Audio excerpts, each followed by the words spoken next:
As of today, approximately 3.6 billion people use a form of social media worldwide. That's estimated to be more than half of the world's population. And with this increase in technological communication, creating online communities, it can often be thought of as overused or immense. Now, according to my audience survey, 100% of the participants admitted to having some variation of social media, while only 50% of those surveyed suggested that social media was a major cause in the decline of its users' mental health. I'm advocating that all of you delete your social media accounts afterwards, given that it decreases the mental well-being of others, which stem from an increase in anxiety, it promotes poor sleep, and it's a cause of aggression.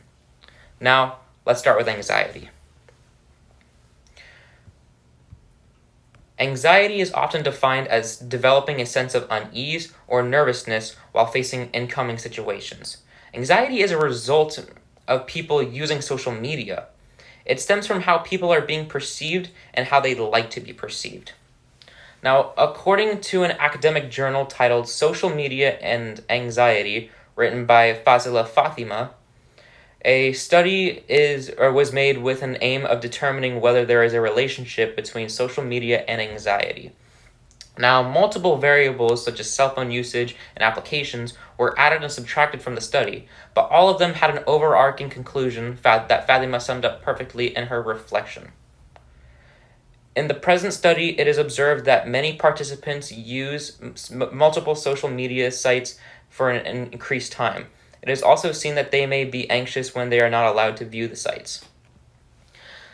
Now, by tearing these patients away from their devices that house social media, because it intensifies their anxiety, not only clarifies that social media has a similar effect on people as controlled substances do, which can damage both physical and mental health, but it also proves how dependent we are on these media. It provides us with a certain pleasure that, when taken away, we'll feel more addicted to using it, which increases our tension and decreases our attention span, ultimately triggering symptoms of an anxiety disorder. Now, along with anxiety, depression is another familiar feeling that can be developed while on social media. In Dr. Pavika Sheldon's book, The Dark Side of Social Media, Psychological, Managerial, and Societal Perspectives, she goes on to explain how physicians observed a pattern of depression developed because of social media in teenagers. Researchers believed that teens who go through these periods are at an increased risk of depression and exhibit seclusion, resulting in seeking acceptance and hateful online content that encourages them to be hateful.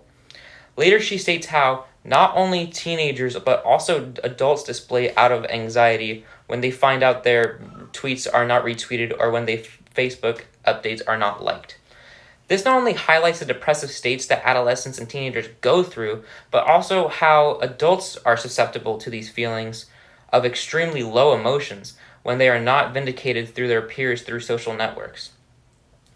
While social media increases anxiety and depressive states, it's also been known to decrease the quality and quantity of sleep.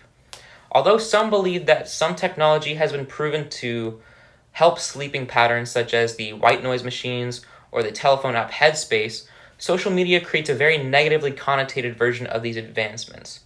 Most notably, cyberbullying has been a major area of concern revolving around the internet in total, which uses social media as a platform to spread hate and contempt for others. Now, according to Paula Durlovsky in a magazine article titled Logged In and Stressed Out, How Social Media is Affecting Your Mental Health and What You Can Do About It, she states how victims of cyberbullying can experience depression, anxiety, loss of sleep, self-harm, and feelings of loneliness. Now, with these feelings and negative coping mechanisms that develop because of social media's influence on those who want to come in under the best intentions, with hostile remarks and such things, it's difficult not to wonder how we could fail to be better without removing this platform from our lives. Another instance where this is found in an online news article titled "These Social Media Damages Teen Mental Health Through Cyberbullying, Sleep Loss, and Too Little Exercise," written by Sarah Napton. In this, she references the effects of social media, most notably cyberbullying, has taken on young people especially. Now, in this article, Napton details an experiment she researched where teenagers were studied after they were given very little amounts of cell phone usage in order to check their social media and post content on the platform in order to monitor their mental and physical well-being.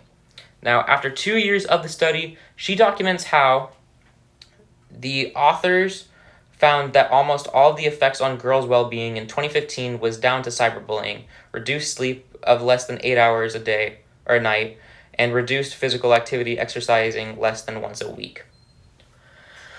With the power social media gives people, from anonymously targeting those who are deemed not liked or unattractive, serious consequences resulting from hateful comments occur, which can range from a depressive state to not taking care of one's physical well-being, whether it be exercising or sleeping right. Now, while social media is fun and it makes easier to connect with others, the power it has over people's welfare is too great. Now, in conclusion, social media should be deleted because of how it factors into people's increase in anxiety, its cause in people having an unhealthy amount of sleep, and fosters cyberbullying. The only question that I have for you, audience, is this: what will you do now?